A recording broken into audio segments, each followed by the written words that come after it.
Soul meditation அப்படின்னு ஒரு concept இருக்குது. என்ன அப்படின்னா, பிராணிக் ஹீலிங்கில் டுன்னார்ட்ஸ் மெடிடேஷன் கேள்விப்பட்டிருப்பீங்க. அண்ட் சோல் மெடிடேஷன் அப்படின்ற ஒரு மெடிடேஷன் டெக்னிக் இருக்குது. ஸோ இது வந்து ராஜ யோகா அப்படின்ற இந்த டெக்னிக்கை வந்து பேஸாக வருது. ஸோ எதுக்காக இந்த மெடிடேஷன் பண்ணணும் அப்படின்னா, இப்போ டுன்னார்ட்ஸ் வந்து பார்த்தோம்னா நம்ம ஹார்ட் சக்கரா அண்ட் க்ரௌன் சக்கரா வந்து நல்லா டெவலப் பண்ணணும். இந்த சோல் மெடிடேஷன் வந்து ஸோ நம்ம உடம்புல ப்ளூ பெல் அப்படின்னு ஒன்று இருக்குது. தமிழில் வந்து மனோன்மணி அப்படின்னு சொல்லுவாங்க. இந்த இடத்துல நம்ம தியானம் செய்யும் போது என்ன ஆகும் அப்படின்னா, நம்ம சோலோட கனெக்ஷன் வந்து நம்ம ஸ்ட்ராங் ஆகும்.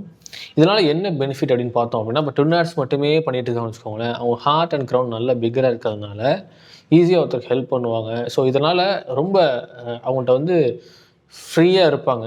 இதனால் நிறைய பீப்புள் அவங்கள வந்து பார்த்தோம் அப்படின்னா, அவங்க டோர்மேட்டாக கூட யூஸ் பண்ணுறதுக்கான வாய்ப்பு இருக்குது. அதனால் இந்த சோல் மெடிடேஷன் நம்ம ரெகுலராக பண்ணும்போது என்ன ஆகும்னா, அந்த சோல் வந்து அதோட அவேர்னஸ்னால இன்க்ரீஸ் ஆகும். ஓகே, யார் நம்மளை வந்து எப்படி யூஸ் பண்ணுறாங்க அப்படின்றது நமக்கு தெரிஞ்சிடும். அதனால் நம்மளோட எனர்ஜியை வந்து தேவையில்லாத இடங்களை விரயமாக்காமல் நம்மளோட க்ரோத்துக்காக யூஸ் பண்ணுவோம். அதே மாதிரி மற்றவங்க க்ரோத்துக்கானாலும் சரியான வகையில் அதை யூஸ் பண்ணுவோம். இது ரொம்ப ஒரு முக்கியமான விஷயம். சோல் மெடிடேஷனை வந்து நீங்கள் லேர்ன் பண்ணணும் அப்படின்னா, achieving oneness with higher soul அப்படின்னு சொல்லிட்டு ஒரு கிளாஸஸ் இருக்குது. ஸோ அங்கே நீங்கள் போய் கற்றுக்கலாம். இந்த கிளாஸ் வந்து இந்த achieving oneness with higher soul class வந்து கம்மிங் March 29 and 30 தஞ்சாவூர் நடக்க இருக்குது. ஸோ இந்த கிளாஸ் பற்றி டீட்டெயில் வந்து தெரிஞ்சுக்கிறதுக்கு கீழே இருக்க வாட்ஸ்அப் நம்பருக்கு நீங்கள் ஸ்பிரிச்சுவல் அப்படின்னு மெசேஜ் பண்ணுங்கள். ஸோ டீட்டெயில் வந்து நான் சென்ட் பண்ணி வைக்கிறேன்.